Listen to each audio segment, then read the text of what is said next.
감사합니다.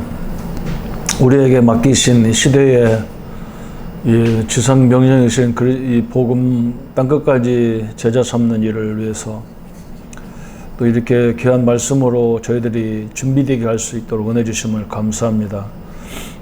하나님, 이 말씀을 먼저 우리가 충분히 이해가 되어지고 그 이유를 알게 하셔서 우리에게 맡긴 영혼들이 하나님 말씀으로 뿌리 깊은 뿌리를 내려 흔들림이 없는 예수님의 그날까지 이 전도 대열에 설 수 있도록 하나님 축복하여 주옵소서.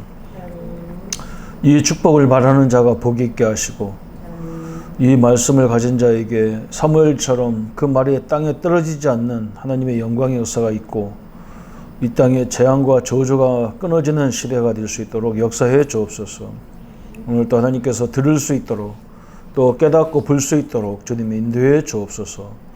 주의 역사들이 늘 함께 하심을 감사드리옵고 우리를 구원하신 주 예수님의 이름으로 기도하옵나이다. 아멘. 오늘은 7강 개인 양육을 어떻게 할 거냐 그랬어요. 6강에는 이런 갈급한 사람을 어떻게 찾을 수 있겠냐 그랬고요. 또 7강에는 개인 양육, 8강에는 어린 양을 먹여라 그랬어요. 쭉 이제 사역을 이제 본격적으로 우리 내면이 회복되어지면 내가 내 자신이 성령 충만하면 당연히 오는 게 증인의 역사가 일어납니다. 내가 말씀을 갖고 있으면 내 말씀이 확신이 생기면 당연히 사람이 붙게 돼 있고 그 결과로 전도가 되어지는 거예요. 그래서 내가 내 말씀, 하나님 말씀이 내게 확립이 되면 틀림없이 응답의 역사가 오게 돼 있기 때문에 그럼 이제 갈급한 영혼 속에 이제 개인 양육을 어떻게 할 거냐 그랬어요. 거기에 첫 번째 결론적으로 하나님을 알도록 도와줘야 된다. 개인 양육의 가장 중요한 것이 하나님을 알도록 그리스도를 알도록 도와주는 게 결론이다. 하나님은 우리를 정확히 세밀하게 알고 계신다. 우리 머리털까지 다 세신다 그랬고요. 사랑이라는 조건으로 우리를 바라보신다 그랬고요. 그 사랑은 변치 않으신다 그랬어요. 우리가 변하는 거지 하나님은 변하지 않습니다. 하나님이 우리에 대한 사랑은 절대적이죠. 자녀에 대한 사랑이기 때문에 절대적인 거. 모든 인간과 함께 하신다. 특히 성도와 함께 하신다. 이 말이 이제 어떤 사람들 잘 이해가 안 돼서 어떻게 안 믿는 사람에게도 하나님 계시냐 그러는데 계시죠. 무수부지다 그랬잖아요. 안 계신 데 없다 그랬어요. 그런데 성도와는 함께 하신다 그래. 특히 성도들에게는 인도하시고, 그죠? 그래서 하나님은 우리의 필요를 채워주신다 그래서 우리 야망을 채워주는 분이 아니란 말이죠. 우리가 필요하다면 우리의 필요를 채워주시는 것이 하나님이시다. 또 하나님은 성도들을 인도하신다 그랬어요. 특히 성도들을 인도하시죠. 세상에서 얻을 수 없는 평안을 주신다 그랬어요. 이게 하나님의 이런 특징이 뭐냐면 하나님의 뜻은 굉장히 평안하죠. 하나님의 뜻은 그게 특징이죠. 그 평안이라고 하니까 뭐 평안한 상태에서 평안한 거, 뭐 좋은 일 속에서 평안한 것만 평안한 거냐 그런 말은 아니에요. 사도 바울이 빌립보서 4장 6절 7절에 감옥에서 있는데 상당히 문제가 많잖아요. 억울하잖아요. 전도하다가 엄청난 핍박을 받는데도 사도 바울이 굉장히 평안하다는 것을 알 수가 있죠. 왜냐하면 그 현장에도 하나님이 함께하기 때문에 그래요. 그래서 뭐 좋은 일만 평안이 아니라 어려움 속에 있는데 남들이 볼 때는 저 사람은 굉장히 힘들겠다 하는데 자기는 편안해요. 하나님이 함께하면 그렇게 돼 있어요. 그래서 사람들이 알아요. 저 사람이 신앙생활한 거 안다니까 이렇게. 남들이 그러잖아. 저거 갖고 어떻게 살지? 그런데 저 집은 저렇게 해서 어떻게 저걸 하지? 그런데 옆에 있는 사람들이 걱정스러운데 본인은 전혀 그 요동이 없어요. 그게 하나님이 함께하는 증거들이잖아요. 그래서 초대교회가 바로 그런 거예요. 심지어는 사도 바울이 그러잖아요. 스테반이 순교당하는데 그 얼굴이 천사 같다 그랬잖아요. 스테반의 옷을 거들어 왔잖아요. 사울이. 저게 뭐지? 그랬을 거예요. 그 교회사에 보면 옛날에 이렇게 초대교회들 막 사람들 죽일 때 얼음 위에다 세워놓는다고, 얼음 위에다가. 딱 맨발 벗고. 그래서 네가 이걸 띄면 하나님을 부인한 거다.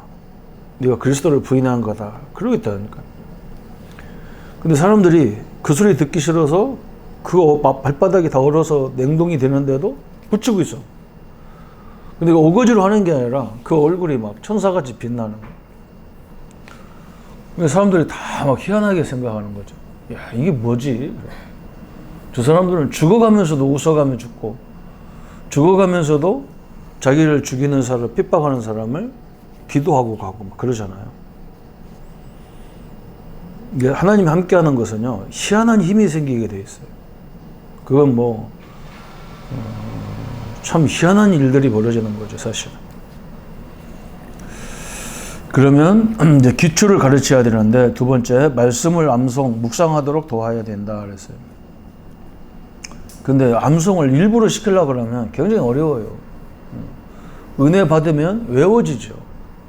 특징이 그겁니다. 그죠? 우리가 구원의 길을 막 성경 구절 써가면서 외우는데, 진짜 내가 이게 사람을 살리는 방법이라고 그러면 당연히 외워지죠. 믿어지는 것부터 오죠. 믿어지는 것부터. 그래서 저는 이렇게 옛날에 교회 다닐 때 교회 다니는 것 자체가 막 창피하더라고. 확신이 없으니까. 그래서 성경을 뒤에다 끼고 다녔다고. 그래서 우리 친구들이 내가 교회 다니는 걸 별로 아는 사람 별로 없어. 나는 창피해가지고 누가 너 어디 가냐 그러면 저기 간다고 그랬지 교회 간다고 소리 안 했어요. 그리고 성경이 좀 뭔가 막 진부한 책 같아. 막 굉장히 뭐 옛날 얘기 같고 막. 그래서 이제 이 복음을 들으면서 제일 먼저 깨달아진 게 뭐가 왔냐면 이 말씀에 대한 확신부터가 온 거예요.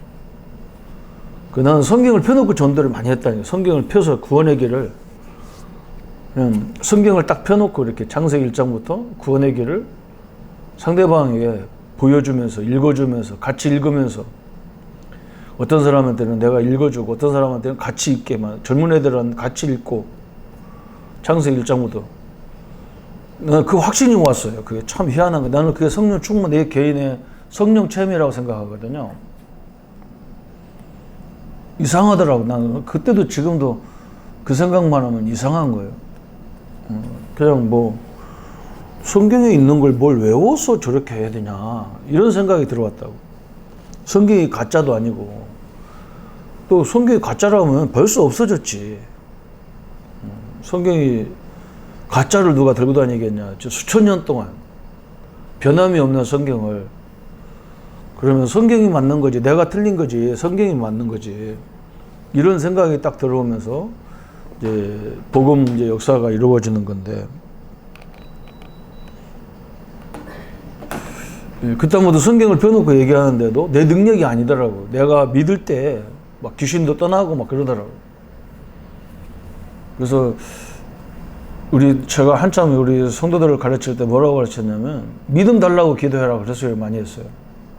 믿음도 하나님이 주셔야 되잖아요. 이거 하나님이 주시는 믿음이라 내가 가지려고 해서 되는 게 아니고 하나님이 그런 말씀을 믿게 만들고 그래서 상대방에게 성경을 당당히 펴가지고 구원의 길을 천천히 읽어가면서 설명을 너무 잘해도 안 돼. 이게 왜 그러냐면 설명을 잘하고 방향이 틀리죠. 그래서 너무 이렇게 한 파트만 부각시키면 안 되니까 전체 구원의 길 전체를 이해해야 되잖아요.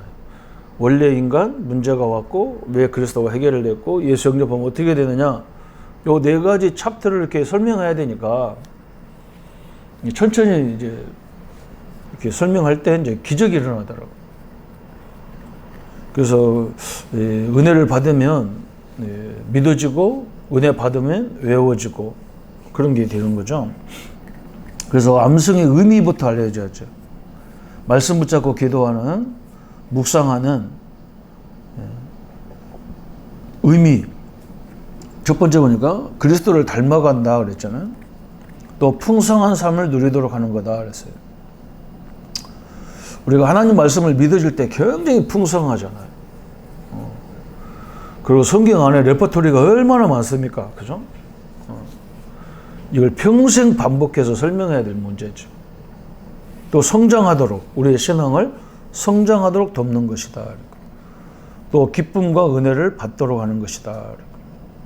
뭐 주님과 만남, 그죠? 이 길밖에 없어요. 말씀밖에 없어요.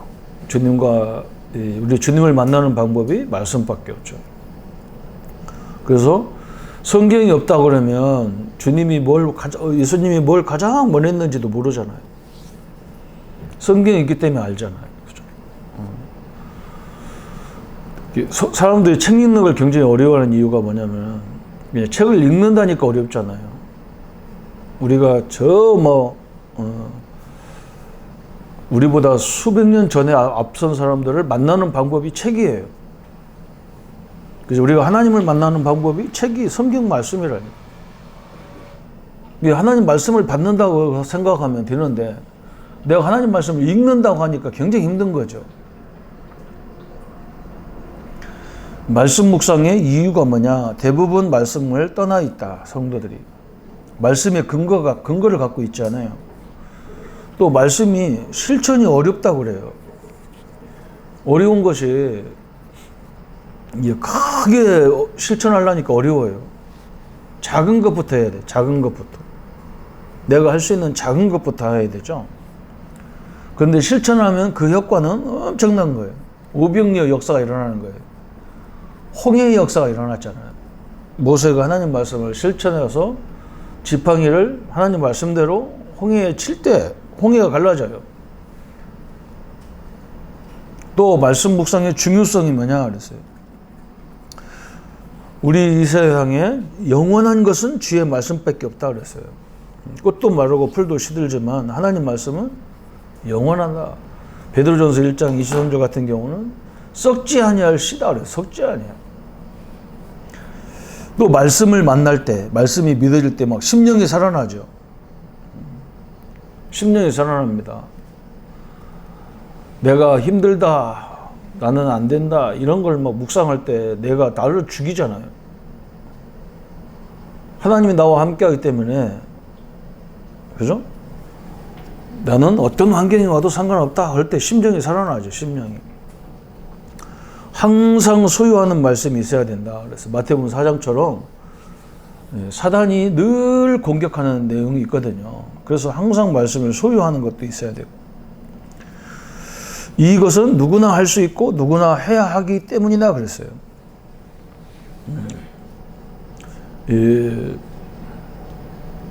믿음은 뭐서 납니까? 들으면서 난다고. 로마서 10장 17절에 들으면서 난다.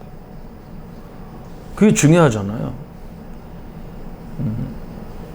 듣는다는 것도 또 여러 가지가 있죠. 그냥 뭐 귀로만 듣는 게 아니잖아요. 눈으로 보는 것도 듣는 거죠. 그죠? 귀가 안 들리는 분들은 입에서 이렇게 하는 거 보고 알잖아요.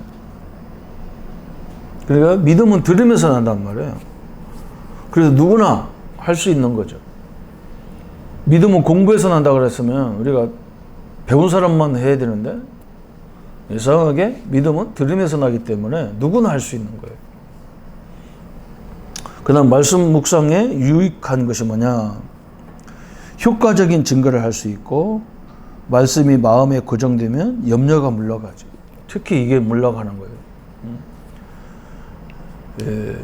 우리 고향에 가보면 이 부여 공주 이쪽이라서 옛날에 어른들이 옛날 사람들이 돌아가시면 지금은 그냥 땅에다 그냥 묻어버리고 흙으로 묻는데 옛날에는 이렇게 굴줄을 세워서 땅 속에다가 묘 속에다가 이렇게 그래서 쇠면으로 돌로 이렇게 관처럼 만들어 가지고 한 사람 들어갈 수 있는 공간은 아니에요. 굉장히 커요. 이렇게.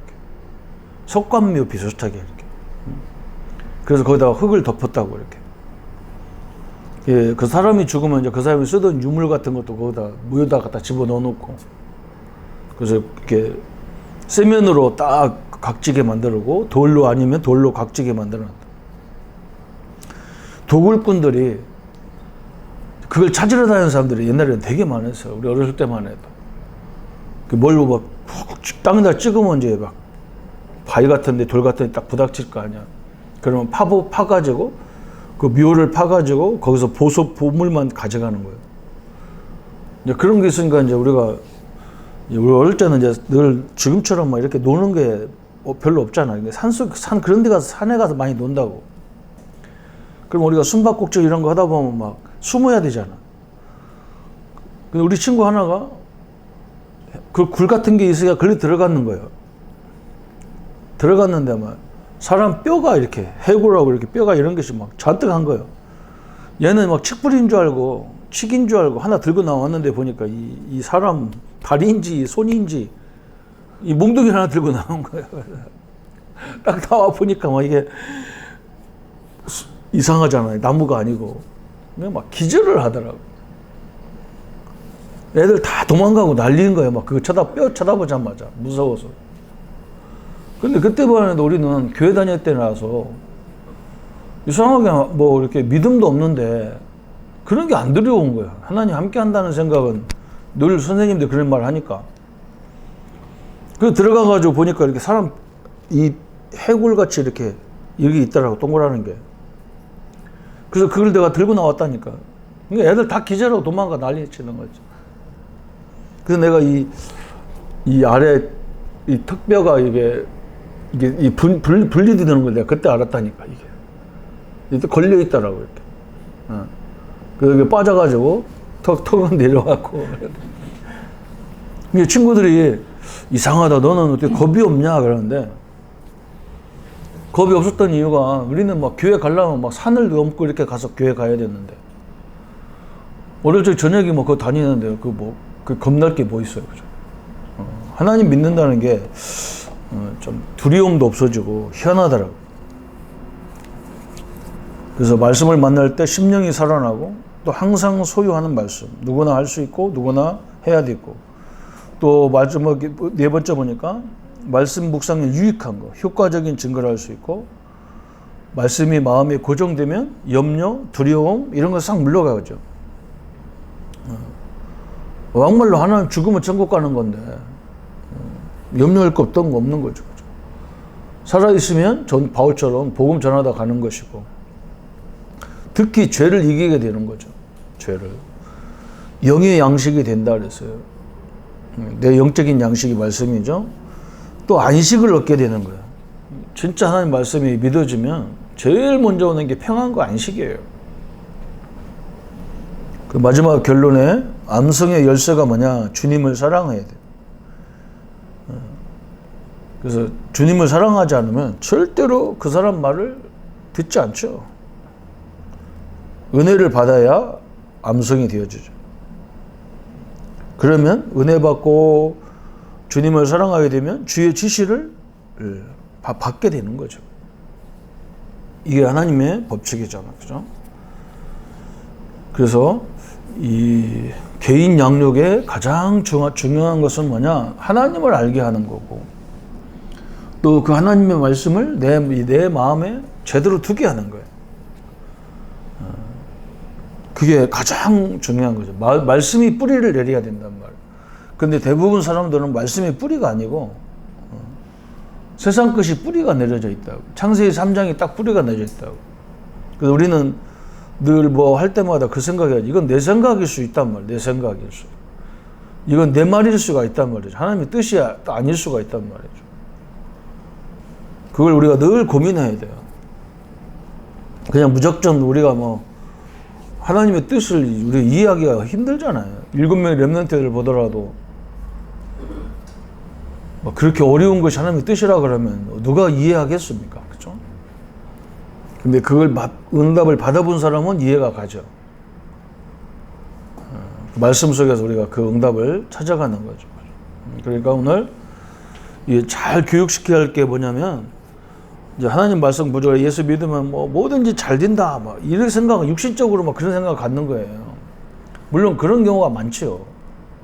그렇지만 때로는 진짜 뭐 사도 바울처럼 뭐 이런 억울한 일이 생기더라도 하나님이 그 자리에 남게 하기 때문에 절대 낙심하지 마라. 그리고 그게 증거거리가 된다니까요. 증거거리가. 삶을 다 알아. 뭐. 그래서 우리도 그렇잖아요.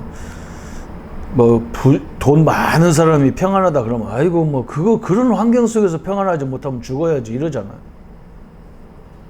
근데 굉장히 어려울 때, 그죠? 어려울 때. 그래서 목회자들이 하나님이 이렇게 넉넉하게 역사를 안 하시는 걸 많이 봐요. 육신적으로는. 그래서 제가 전도사 때 뭐, 사례비 짧게 받고 그랬어도, 그렇게 사역을 해도 참 하나님이 주시는 은혜가, 우리 교인들이 그거 다 알잖아요. 응? 그거 갖고 살 수 없다는 거 성도들이 다 알아요. 그 애들 작은 걸 가지고 어떻게 애들 키운 거 다 알아요. 그런데 막 돈이 없다고 찡찡거렸다고 그러면 안 도와줘. 더 비기 싫어서 안 도와줘. 저 사람 더 고생 더 해야 되겠네 그래요.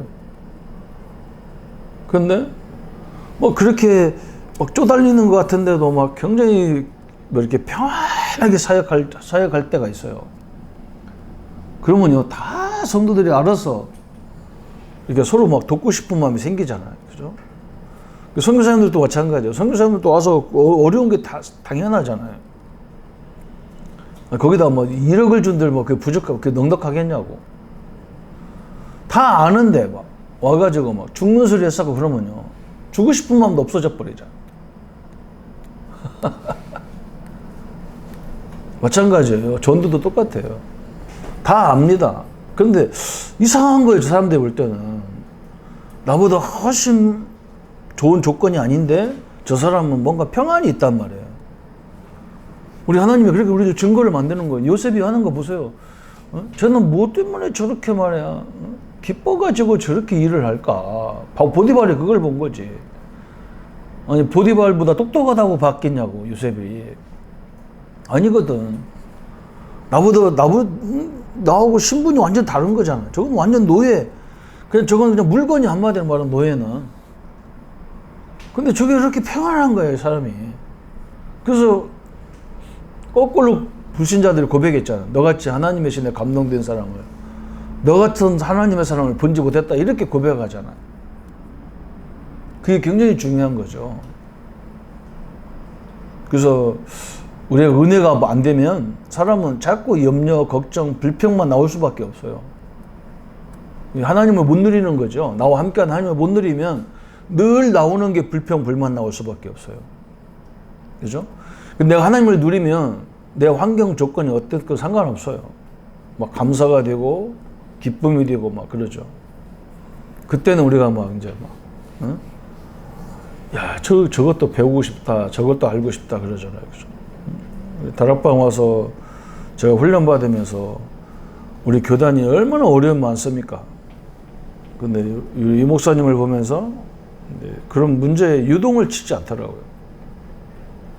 계속 새로운 응답을 받아가고 깨달아가고, 그게 우리가 배워야 될 응답이죠. 오늘 개인 양육할 때 이 부분을 중점적으로, 그래서 신분 권세를 계속 강요할 수밖에 없는 거예요. 그죠? 하나님 우리와 함께 하는 것을 계속 강조할 수밖에 없잖아요. 그걸 진짜로 깨달아진다 그러면 그때부터 사람은 완전히 달라지는 거죠. 하나님의 응답을 깨닫고 누리도록 우리 역할이 굉장히 중요하다. 그래서 모든 원리, 제1 원리가 바로 하나님 말씀을 갖게 만드는, 뿌리 내리게 만드는 것이다. 그래서 이 축복을 누리기를 예수님의 이름으로 축원합니다. 하나님 아버지 감사합니다. 성경에서 우리를 자꾸 하나님과 함께 한다는 존재로 보는데 우리는 나 혼자라고, 가진 것이 없다고, 받은 게 없다고 불평합니다. 그래서 신자들은 그 엄청난 자리에서 많은 것을 놓칩니다. 하나님보다 더 귀중한 것이 없고 하나님보다 능력자가 없는데 모든 걸 갖고 있으면서 모든 것이 없는 것처럼 생각하는 우리 자신들을 치유해 주시고 하나님 말씀 속에서 늘 나를 찾게 하시고 그래서 말씀이 묵상되고 말씀이 뿌리가 내리도록 주님 역사해 주옵소서. 예수님의 이름으로 기도합니다. 아멘.